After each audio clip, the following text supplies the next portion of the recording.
പ്രതിവർഷം പ്രതീക്ഷിക്കുന്നത് 1.2 കോടി യാത്രക്കാർ. നിർമ്മാണം പൂർത്തിയാകുന്ന നോയിഡ അന്താരാഷ്ട്ര വിമാനത്താവളത്തിൽ ആദ്യ വിമാനം പറന്നിറങ്ങി.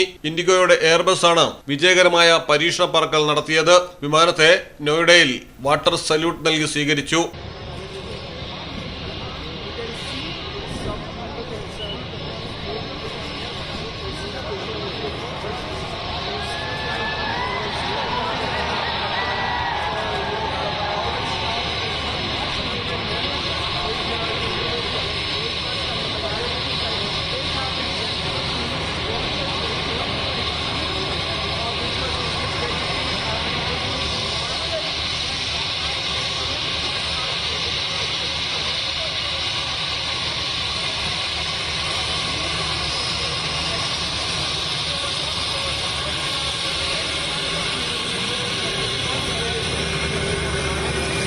പടിഞ്ഞാറൻ ഉത്തർപ്രദേശിലെ ഗൗതം ബുദ്ധ നഗർ ജില്ലയിൽ സ്ഥിതി ചെയ്യുന്ന നോയിഡ അന്താരാഷ്ട്ര വിമാനത്താവളത്തിന് 2021 നവംബറിൽ പ്രധാനമന്ത്രി നരേന്ദ്രമോദിയാണ് തറക്കല്ലിട്ടത്. 2025 ഏപ്രിലിൽ വിമാനത്താവളം പ്രവർത്തനം ആരംഭിക്കുമെന്നാണ് പ്രതീക്ഷിക്കുന്നത്. 2030ഓടെ വിമാനത്താവളം വഴി സഞ്ചരിക്കുമെന്നാണ് കണക്കുകൂട്ടൽ.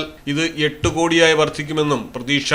സ്വിസ് കമ്പനിയായ സൂറിച്ച് എയർപോർട്ട് ഇന്റർനാഷണൽ എജിയുടെ ഉപകമ്പനിയായ യമുന ഇന്റർനാഷണൽ എയർപോർട്ട് പ്രൈവറ്റ് ലിമിറ്റഡും നോയിഡ ഇന്റർനാഷണൽ എയർപോർട്ട് ലിമിറ്റഡും സംയുക്തമായാണ് വിമാനത്താവളം നിർമ്മിക്കുന്നത്. News desk Malayalam television.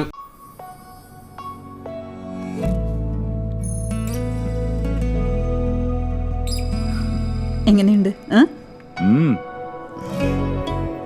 ഇതേ ഉള്ളൂ? ഇല്ലില്ല, ലേറ്റസ്റ്റ് ഡിസൈനിലെ ചോക്കർ, 4 വള. ഇത് പാക്ക് ചെയ്തു മോനെ. ഒരു രക്ഷയില്ല, അടുക്കുന്നില്ല. ഞാൻ വിളിക്കാം.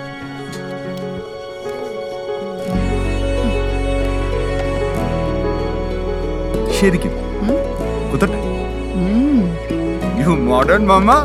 Why should girls have all the fun? Oh yes.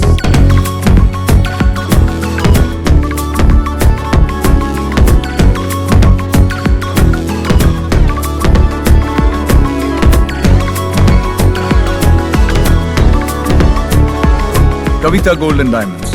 Choose your special.